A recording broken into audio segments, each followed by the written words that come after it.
भाई लोग उनको चारा, यही तो भाईचारा है। भाईचारे का मतलब क्या? भाईचारे का मतलब हम भाई हैं, तुम चारा हो। जब हम भाई लोग ज्यादा हो जाएंगे तुमको चारा समझ के निगल लेंगे। ये धीरे धीरे हम लोग लौटेंगे, सब ठीक होगा। 2014 से बहुत कुछ ठीक हुआ है। जो लोग पहले कहते थे तलाक तलाक तलाक, मोदी जी कहे पड़ाक पड़ाक पड़ाक, कुछ ठीक हुआ कि नहीं? धर्म बनाया है इन जाहिलों ने। ना मानो तो गला काटेंगे, और मान लो तो टुन्नी, और बाद में कहेंगे हम सिया हैं फलाने सुन्नी। ये सब की ये धर्म है। डॉक्टर एपीजे अब्दुल कलाम जी ने एक बात कही है, कहीं पढ़ा था मैंने, कि कोई मुसलमान आतंकवादी नहीं होता, मदरसों में उन्हें आतंकवादी बनाया जा। ग्रहण करो, मेहनत करो, तरक्की करो, मेहनत करो। तुम शिक्षा सीख रहे हो हवाई जहाज उड़ाने की, और वो एयरपोर्ट ही उड़ाने की तैयारी में था। कि संकट की स्थिति में कोई जाहिलियत, किसी गृह युद्ध टाइप की अगर तुम सोच रख रहे हो, तो जो लोग मेरे कहने पे ताली और थाली बजाए, मेरे एक इशारे पे ईंट से ईंट बजने लगेगी। राष्ट्रद्रोहियों को एक संदेश था मोदी जी की नमस्कार तरफ दोस्तों, से। मैं प्रांजल मिश्रा, आप सभी देख रहे हैं हेडलाइन अनुपम सवेरा।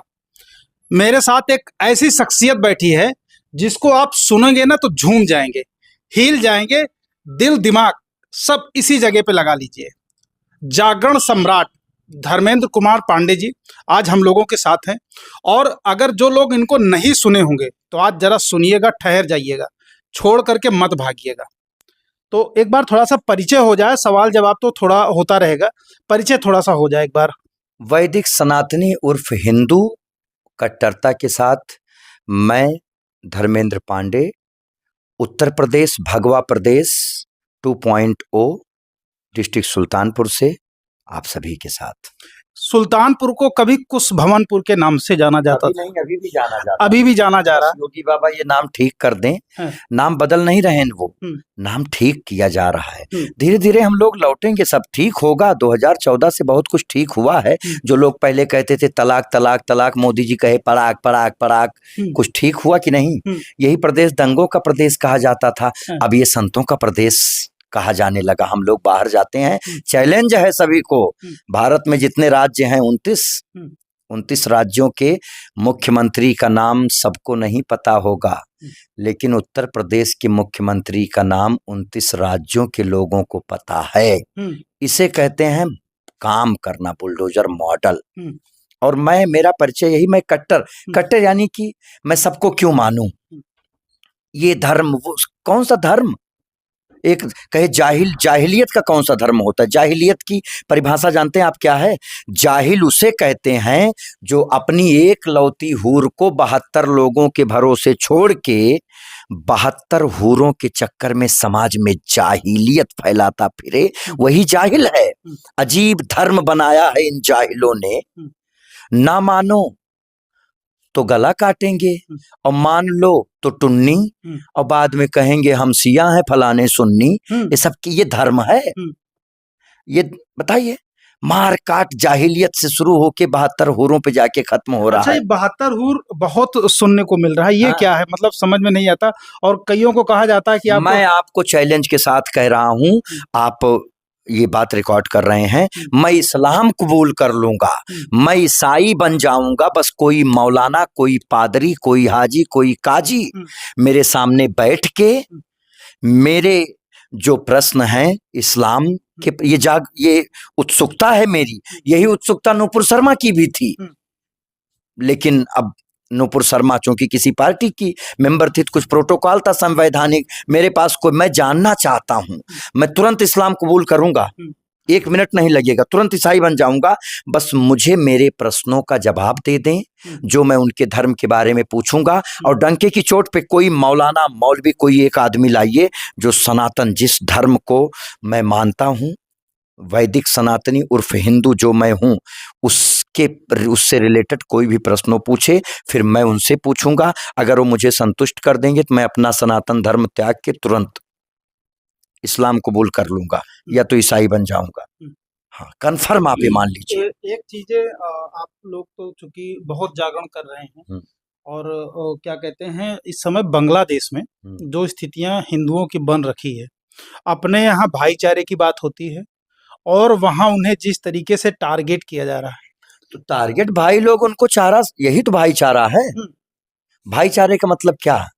भाईचारे का मतलब हम भाई हैं, तुम चारा हो। जब हम भाई लोग ज्यादा हो जाएंगे तुमको चारा समझ के निगल लेंगे। ये बांग्लादेश में ही थोड़ी हुआ, ये भारत में भी तो हो रहा है। कितने राज्य हैं, कितने राज्य। केरल में हरामखोर ऊंट पे बैठ के चल रहे हैं, ऊंट पे मांग रहे हैं शुक्रवार के दिन ये छुट्टी, इस्लामिक कानून लागू किया जाए। तो ये भाईचारा, ये भाईचारा जो शब्द है, यही सबसे बड़ी कमजोरी है हिंदुओं की। ये लोग उनका चारा बनते जा रहे हैं। जो बांग्लादेश में हो रहा है उसके जिम्मेदार केवल और केवल हिंदू ही हैं। कैसे हिंदू हैं भाई? वही सेकुलर हिंदू। ये जो लोग मारे जा रहे हैं बहुत सही मारे जा रहे हैं, एकदम 100 डंके की चोट पे बता रहा हूं, ये वही लोग हैं।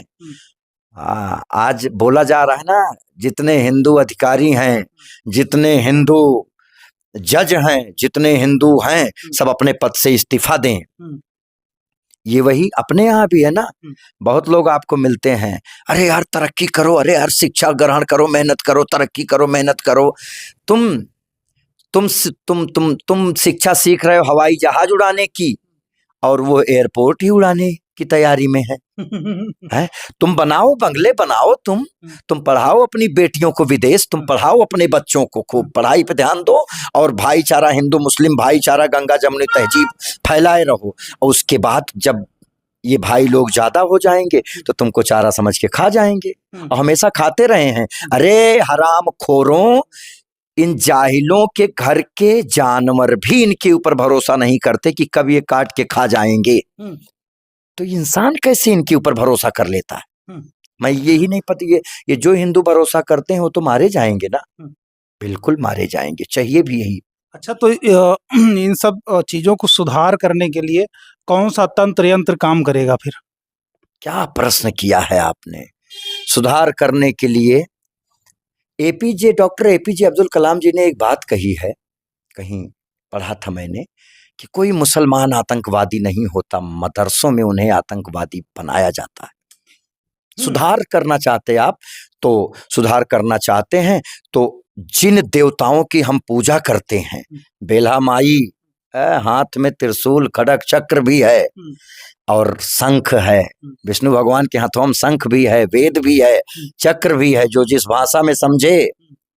यही हिंदू अगर सही में सनातनी हो जाए, सही में, तो एक ही रास्ता है इनको सुधारने का, जो रास्ता योगी आदित्यनाथ जी अपनाए हैं। जाहिलियत का इलाज, विनय न मानत जड़द जल गए 3 दिन बीत, और बोले राम सकोप तब भय बिन होत न प्रीत। केवल और केवल भय, इनको डर, इनको पता चलना चाहिए कि ये हिंदू सनातनी, इस बार कोई जाहिलियत हुई तो जिस आदमी के कहने पे ये लोग ताली और थाली बजा सकते हैं, जिस दिन वो आदमी कह देगा ईंट से ईंट बजने लगेगी भारत में। केवल और केवल वही, भय बिन होत ना प्रीत, जो जिस भाषा में समझे। लोग कहते नरेंद्र मोदी जी कोरोना काल में ताली और थाली क्यों बजवाए, ये तो लकड़बग्घा ही कर रहे थे। अक्सर बोलते हैं, हमारे कुछ गायक भी हैं मुसलमान, एक दिन एक बोल रहा था, रामखोर मोदी जी बड़े फैशनेबल हैं यार। कहे क्यों? कहे जब देखो तब कपड़े बदलते रहते हैं, ये कराते रहते हैं, खूब कपड़े बदलते हैं। हम कहे चिंता ना करो, इसके बाद एक ऐसे को बिठाएंगे जो एक ही कपड़ा पहनता है और सीधा सबको सतयुग में ले जाएंगे। कहे तो यार ये बताओ, कोरोना में ताली थाली बजवाने का क्या लॉजिक था? ये तो मजा ले रहे थे मोदी जी, देश की जनता। हमने कहा गधा, मजा नहीं ले रहे थे। बहुत विषम परिस्थिति में भारत उस समय था, कोरोना में पूरा विश्व था। इस देश का राजा, चूंकि इस देश में 25 करोड़ से ज्यादा जाहिल रहते हैं, उन्हीं जाहिलों को इस देश का राजा बताना चाहता था कि संकट की स्थिति में कोई जाहिलियत, किसी गृह युद्ध टाइप की अगर तुम सोच रख रहे हो, तो जो लोग मेरे कहने पे ताली और थाली बजाए, मेरे एक इशारे पे ईंट से ईंट बजने लगेगी। राष्ट्रद्रोहियों को एक संदेश था मोदी जी की तरफ से।